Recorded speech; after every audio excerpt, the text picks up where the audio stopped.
नमस्कार, बुलेटिन में आपका स्वागत है। मैं हूं आपके साथ आशा सरमाल। चलिए शुरुआत करते हैं हरियाणा से जुड़ी खबरों की। हरियाणा के मुख्यमंत्री नायब सिंह सैनी ने गुरुग्राम में जिला लोक संपर्क एवं कष्ट निवारण समिति की बैठक की अध्यक्षता की गई और बैठक में कुल 17 परिवारों पर सुनवाई की गई। मुख्यमंत्री ने एक एक मामले की जानकारी संबंधित अधिकारियों से ली और शिकायतों के समाधान की भी प्रगति की समीक्षा की।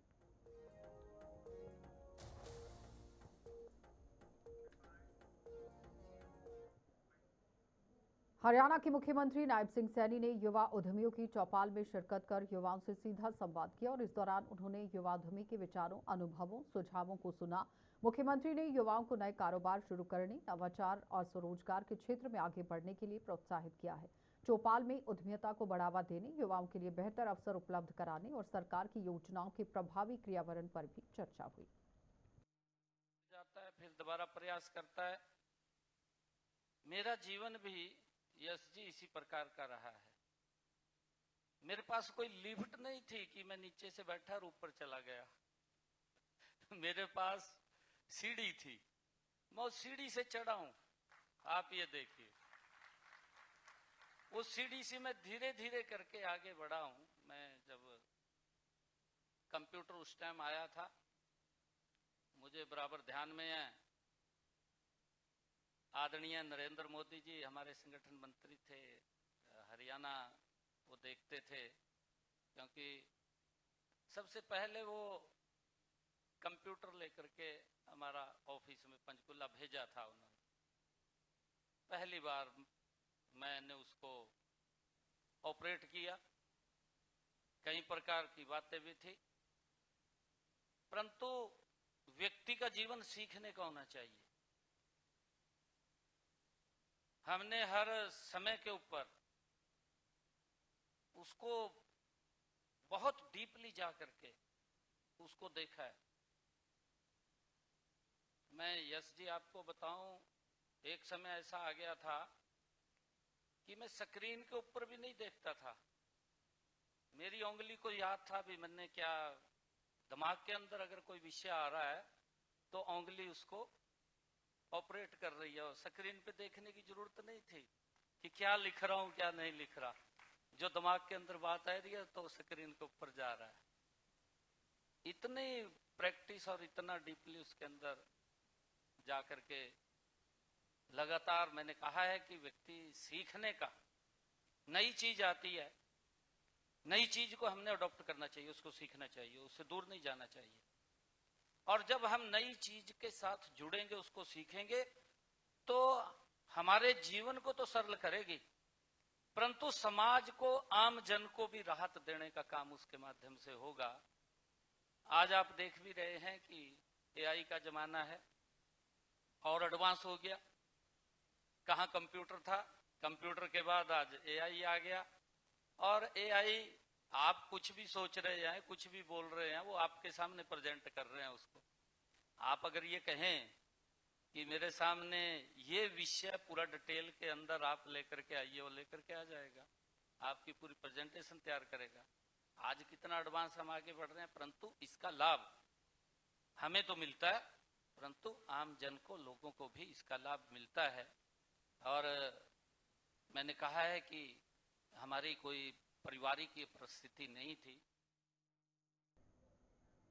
यमुनानगर जगाधरी में यहां बॉक्सिंग अकादमी का उद्घाटन किया गया। अंतर्राष्ट्रीय बॉक्सर नीरज गोयट के नेतृत्व में संचालित होने वाली अकादमी का उद्देश्य युवाओं को बेहतर खेल मंच उपलब्ध कराना, नई पीढ़ी को खेलों के प्रति यहां जागरूक करना और प्रेरित करना रहा। खेल मंत्री गौरव गौतम ने कहा कि हरियाणा की खेल नीति को देश के अन्य राज्य भी अपनाने की दिशा में आगे बढ़ रहे हैं। सर, प्रदेश में खेल नीति को लेकर क्या क्या योजना है? आज तो यमुनानगर जगाधरी में हम लोग बॉक्सिंग एकेडमी का उद्घाटन करने के लिए आए और नीरज गोयत के नेतृत्व में बॉक्सिंग एकेडमी चलेगी और युवाओं के लिए एक अच्छा प्लेटफॉर्म देगी और आने वाली पीढ़ी भी इससे प्रेरित होगी। मेरी ऐसी शुभकामनाएं इसके साथ हैं। और हरियाणा सरकार की खेल नीति लगातार, ना ही हरियाणा में, देश के हर राज्य हरियाणा की खेल नीति को कॉपी कर रहा है। जिस प्रकार से नायब सिंह सैनी सरकार का नेतृत्व और जिस प्रकार से हरियाणा के खिलाड़ियों का साहस और उत्साह, मुझे लगता है कि भारत का सिरमौर आज हरियाणा बना है।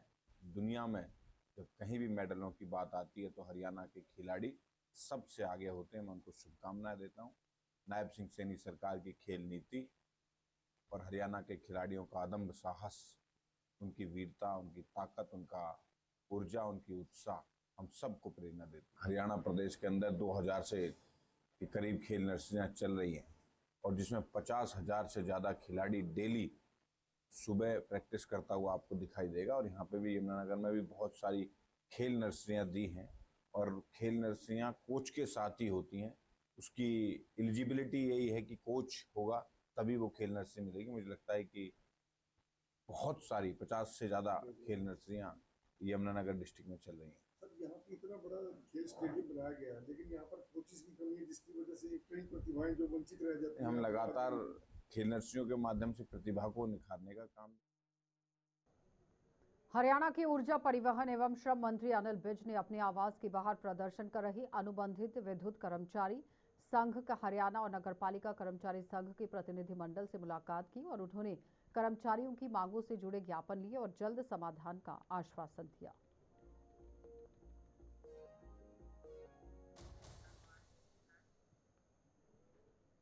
हरियाणा की यहाँ आप देखिए ग्रामीण महिलाओं के हुनर, ये हरियाणा की महिलाओं की बात हो रही है। उत्पादों को राष्ट्रीय और अंतर्राष्ट्रीय बाजार तक पहुंचाने की पहल शुरू हो गई है। चंडीगढ़ में आयोजित देसी क्रेविंग कार्यक्रम में प्रदेश भर से आई हुई महिला उद्यमियों ने अपने उत्पादों और सफलता की कहानियों को साझा किया और कार्यक्रम के मुख्य अतिथि हरियाणा विधानसभा अध्यक्ष हरविंदर कल्याण ने महिलाओं को पैकेजिंग, ब्रांडिंग और मार्केटिंग से जोड़ने पर जोर दिया। सभी आयोजकों को विशेष रूप से बधाई दूंगा। इसमें देसी क्रेविंग भी है और उसके अलावा अन्य संस्थाएं और जो सरकार के वो विभाग जो लगातार इस विषय पे कार्य कर रहे हैं। मुझे आज वास्तव में प्रसन्नता हुई कि किस प्रकार से महिलाओं ने गाँव के से निकलकर और उससे भी आगे मैं अगर बढ़कर कहूँ कि घर से निकलकर आज वो यहाँ तक पहुँचे हैं। उन्होंने एक पहचान अपनी बनाई है, उन्होंने अपने हुनर का प्रदर्शन किया है। निश्चित रूप से आज जब हम विकसित राष्ट्र की बात करते हैं तो विकसित राष्ट्र में हमारा सबसे मजबूत पिलर अगर कोई है तो वो हमारी महिलाएं हैं।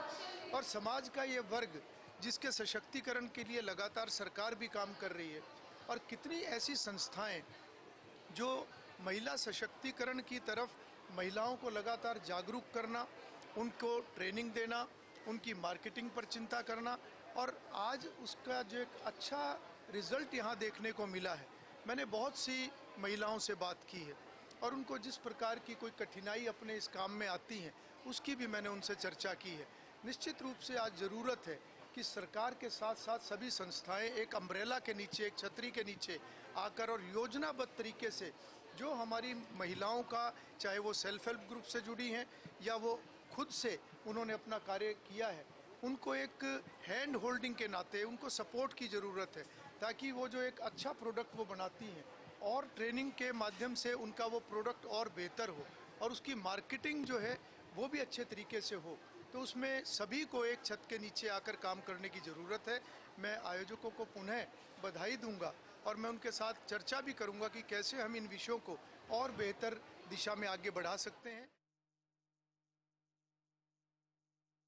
हरियाणा के मंत्री अनिल विज ने कांग्रेस पर तीखा हमला बोला। विज ने कहा कि जिस मामले को लेकर राहुल गांधी प्रदर्शन कर रहे हैं उस पर सुप्रीम कोर्ट पहले ही 5 सदस्यीय गठित यहां टीम कर चुका है, जिसकी अध्यक्षता सुप्रीम कोर्ट के पूर्व न्यायाधीश कर रहे हैं। उन्होंने कांग्रेस से कमेटी पर भरोसा रखने की अपील की।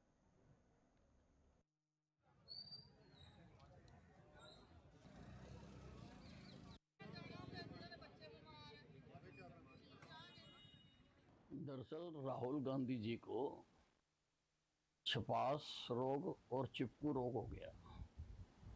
वो चाहते हैं रोज मैं अखबारों में छपता रहूं और टीवी की स्क्रीन के ऊपर चिपका रहूं।